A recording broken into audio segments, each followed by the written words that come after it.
For Pacifica Radio, I'm Christina Onnested. President Donald Trump has signed an executive order to relax some of his 25% tariffs on automobiles and auto parts, a reversal as the import taxes threaten to hurt domestic manufacturers. The order comes as he marked 100 days in office with a rally in Michigan. Pacifica's Scott Baba reports. Holding his largest political gathering since returning to office, President Donald Trump claimed victory on job creation, border security, and other issues. This is the best, they say, 100-day start of any president in history, and everyone is saying it. We've just gotten started. You haven't even seen anything yet. It's all just kicking in. Senate Minority Leader Chuck Schumer called Trump's second term so far, quote, 100 days of chaos. In these 100 days, what has gone up? Cost of groceries, up. Energy costs, up. What has dropped? Your retirement and 401ks, down. Republican House Speaker Mike Johnson conceded that there had been bumps along the road, but insisted the president's term so far had been a massive success, with many campaign promises fulfilled. Remove men from women's sports, ended DEI in the federal government and the U.S. military, expanded oil and gas extraction to lower prices, deported criminal illegal aliens, stood up for religious liberty and rooted out anti-Christian bias, combated virulent anti-Semitism on college campuses. Members of the Congressional Progressive Caucus, Democratic Representative Ilhan Omar of Minnesota, the fundamental rights of so many people being trampled on.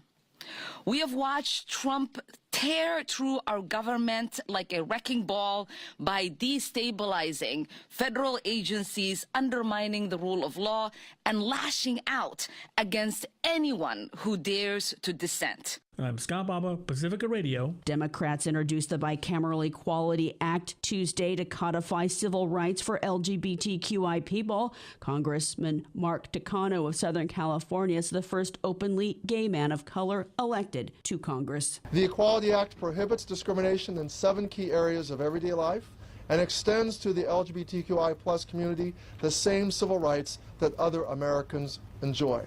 It strengthens the civil rights framework not just for LGBTQI+ Americans, but for all Americans, reinforcing protections for women, religious minorities, and people of color.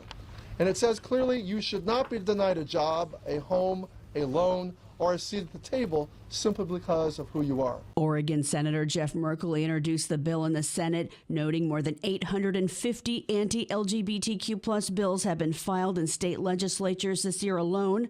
He blamed the Trump administration's role in fueling those acts of repression. Independent Vermont Senator Bernie Sanders said he's introducing a Medicare for All single-payer bill in the Senate. Speaking with the National Nurses United Union Tuesday, he ticked off a list of dire statistics on health care in the United States, which spends more per capita on health insurance than other nations, $14,000 a year per person, with 85 million Americans either under or uninsured.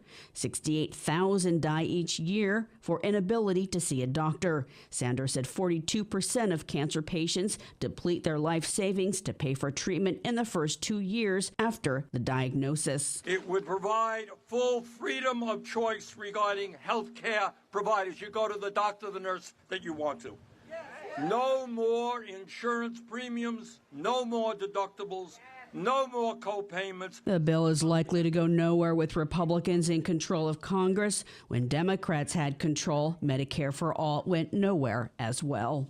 As the nation honored workers who've died on the job this week, known as Workers' Memorial Day, a new report identifies the operator of private for-profit immigrant detention centers as one of the dirty dozen deadly employers in the U.S. GEO Group operates some 50 facilities in about 16 states, mostly in the South, from California to Florida. Kennedy Cuello reports. The National Council for Occupational Safety and Health releases a yearly report on worker safety in the United States. It added GEO Group to the list on account of its treatment of immigrants who participate in the voluntary work program. Senior attorney with California Collective for Immigrant Justice, Mariel Villarreal, says the program is not actually voluntary since detainees have to purchase necessities while in the center. Toothpaste or a razor, an extremely marked up price. And they also have to pay for phone calls to be in touch with their loved ones. Following the release of the Dirty Dozen list, The California Department of Justice found serious civil rights violations in several immigrant detention facilities across the state, including 4 GEO Group detention centers, citing harmful practices affecting the health, safety, and due process rights of detained individuals. Delays in critical care, and overuse of force, especially against those with mental illness. I'm Kendi Quayle. The nation's largest sex abuse settlement was reached in Los Angeles County, agreeing to pay $4 billion to settle nearly 7,000 claims of sex abuse in its juvenile detention facilities and foster care homes since 1959. I'm Christina Onnested, reporting for Pacifica Radio.